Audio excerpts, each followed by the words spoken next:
affaire de dot là, mon Dieu, Seigneur, on va faire comment? Si on ne marie pas les pasteurs, on m'a poursuivi un pasteur quelque part. On m'a poursuivi, on m'a appelé, dit qu'on poursuit le pasteur courait, le pasteur courait. Qu'on le poursuit parce qu'il est célibataire. Je dis non, là c'est pas bon, il faut marier tous les pasteurs. Oui, oui. Et donc c'est en voulant marier tous les pasteurs qu'on s'est rendu compte que la dot coûte trop cher.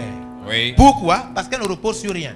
Elle repose sur la sensibilité, sur la méchanceté ou bien sur la rancune. Parce que deux fois même papa et maman ne sont plus là, parce que papa et maman sont morts et tu es resté avec les oncles. Et l'oncle, lui, il estime que ses enfants ne se sont pas mariés. Toi, sa nièce, tu veux te marier. Et puis, toute la méchanceté là, vous savez comment ça se passe. C'est pas moi qui vous enseigne ça, vous savez tous comment ça se passe. On sait. Trop de problèmes. Ça repose sur la méchanceté, ça repose sur la sensibilité des gens, ça repose sur la rancune, ça repose sur tout ce qu'on peut imaginer. Oui. Ça coûte trop cher. Des milliers de Gabonais ne sont pas mariés, pas parce qu'ils ne le veulent pas, mais parce qu'ils n'ont pas les moyens. Oui. C'est la vérité que les gens ne vrai. disent pas clairement. Oui, oui. Clairement. Par orgueil, certains hommes se comportent comme s'ils ne veulent pas aller voir les parents. C'est pas au fond qu'ils ne veulent pas aller voir. C'est qu'ils savent ce que ça coûte. C'est vrai. D'aller rencontrer les parents. Oui. Amen. Amen. C'est donc dans cette logique que, en priant et en méditant, je me suis rendu compte que nous n'allons jamais marier tous nos pasteurs parce que ça coûte trop cher.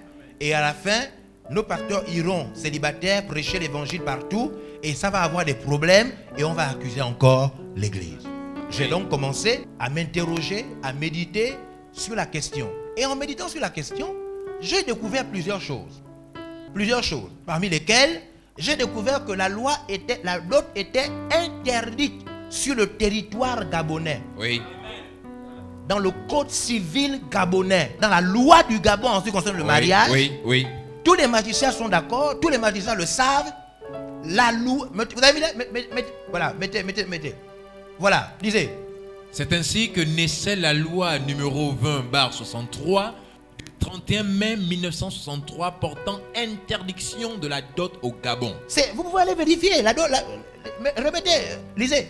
Cette loi est toujours en vigueur et est certainement la loi la plus bafouée en République gabonaise. C'est une loi, elle est là, comme toutes les lois, comme la loi qui dit de ne pas tuer, comme la loi qui donne à tout Gabonais le droit de voter. C'est une loi comme toutes les autres lois. C'est une loi gabonaise, c'est dans nos papiers, c'est là. Oui. Mais tout le monde fait comme si cette loi n'existe pas. Oh! Mesdames et messieurs, suivez-moi. Je suis en train de vous au fur et à mesure, parce que vous devez savoir ce qui se passe. J'ai dit, oh, mais donc, les gens ne savent pas ça. Mais moi, je ne savais pas ça. Tout le monde ne sait pas ça. Mais on nous a donc insultés pour rien. Parce que vous savez comment ça se passe là-dedans. Oui, oui. Hein? Il y a quelqu'un, il est parti avec ses parents. Oh mon Dieu Seigneur. Non, on m'amène des histoires terribles. Un jeune pasteur va avec ses parents rencontrer sa future belle famille. Il arrive, ça fait déjà plus d'1 an, ils veulent venir faire la dot. Les parents tournent comme ça, ils tournent comme ça, parce que vous savez que lors de la dot, même le côté maternel doit aussi de la femme doit aussi se préparer. Oui. N'est-ce pas? Oui. Et donc ils disent non, on n'est pas prêt, on n'est pas prêt. Mais écoutez, on vous dit qu'on n'est pas prêt, vous êtes des singes ou quoi? Oh! Ça m'a. Quand il est venu me dire ça, il me dit, pasteur, il nous a insultés avec tous mes grands frères, mes aînés. Il nous a insultés en disant, mais vous êtes des singes. Ou bien quoi? Ou bien vous êtes des pygmées. Vous êtes quoi? What a shock. Mais pourquoi? Parce que dans la réalité de la dot, le côté de la femme se donne tous les droits, même le droit d'injurier. Une mauvaise compréhension de la culture, de la coutume. Oui, oui. Que nos ancêtres n'ont jamais laissé. Jamais. Dans nos cultures, vous devez savoir que nos cultures sont écrites, hein, l'histoire, on étudie même ça à l'université. Oui.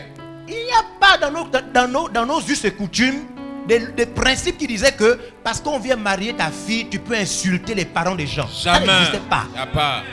Ce sont des déviations graves que les gens maintenant ils boivent le vin partout et ils viennent dire que c'est la coutume. C'est pas la coutume. Pas la coutume. C'est pas la coutume. Ce sont des choses que les alcools te mettent à la tête. C'est pas la coutume. Oui, oui. C'est des choses des alcools. Donc, il insulte un monsieur. Et parmi les messieurs, l'un des grands frères est magistrat.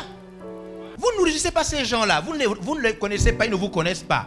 Ce n'est pas vous qui payez leurs factures. c'est pas vous qui les avez envoyés à l'école. Ils viennent vous rencontrer parce que la vie humaine, la loi divine, la loi juridique, la loi dans tous les sens dit que un homme et une femme peuvent se marier. C'est sur ce principe que des messieurs que vous ne connaissez pas viennent vous rencontrer avec toute la politesse possible. Vous dites qu'ils sont des singes et des pygmées. Oh! Alors, regardez tant de choses alors que la loi interdit cela. Les gens se font injurier, les gens font des reconnaissances de dettes, les gens se font mépriser, oui. les gens subissent tout ce qu'ils peuvent subir, oui. alors que la loi dit ne faites pas ça. J'ai dit non, ça ne peut pas rester comme ça. Non. Il faut que je dise aux gens la vérité. Amen, amen, amen. C'est ça ou c'est pas ça? C'est ça. C'est ça. Très dangereux.